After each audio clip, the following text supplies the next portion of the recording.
ನಾನು ರವಿತೇಜ. ಸೂರ್ಯನ ಕುದುರೆ ಯುವ ಅನಂತಮೂರ್ತಿಯವರ ಕಥೆನ ಆಧರಿಸಿದ ನಾಟಕ.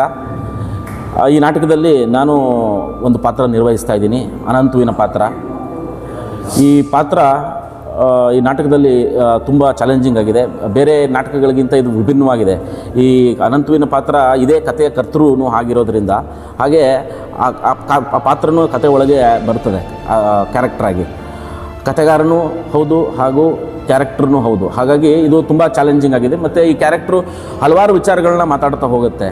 ಯಾವ ರೀತಿ ಅಂದರೆ, ಆಧುನಿಕತೆಯಿಂದ ಒಂದು ಸ್ಟಿಗ್ಮಾ, ಒಂಥರ ನಿಮಗೆ ಅಲ್ಲಿ ಏನೂ ಸಿಕ್ಕದೇ ಇರೋದು ಹೊಸತನ, ಅದನ್ನು ಹುಡುಕ್ತಾ ಬರುವಂತಹ ಸಮಾಜ. ಈಗ ನೀವು ಹೇಳಬೇಕು ಅಂದರೆ ಮಾಡರ್ನೈಸೇಷನ್, ಈಗ ಮೆಟ್ರೋ ಸಿಟೀಸಲ್ಲಿರೋರಿಗೆಲ್ಲರಿಗೂ ಅಲ್ಲಿ ರಿಲ್ಯಾಕ್ಸೇಷನ್ ಬೇಕು ಅಂತ ವೀಕೆಂಡ್ಗೆ ಅಂದ್ಬಿಟ್ಟು ಅವರು ಹಳ್ಳಿ ಕಡೆ ಬರ್ತಾರೆ ಅಥವಾ ನೇಚರ್ಗೆ ಹೋಗ್ತಾರೆ, ಈ ಥರ.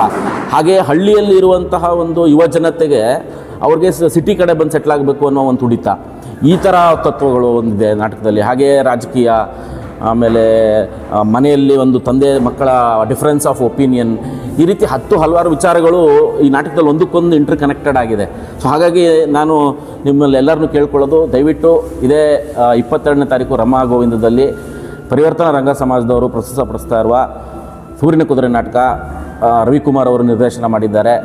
ದಯವಿಟ್ಟು ಎಲ್ಲರೂ ಬಂದು ತಮ್ಮ ಸ್ನೇಹಿತರಿಗೂ ಹೇಳಿ ಕರ್ಕೊಬರಬೇಕು ಅಂತ ಕೇಳ್ಕೊಳ್ತೀನಿ ಮೂಲಕ. ಧನ್ಯವಾದಗಳು.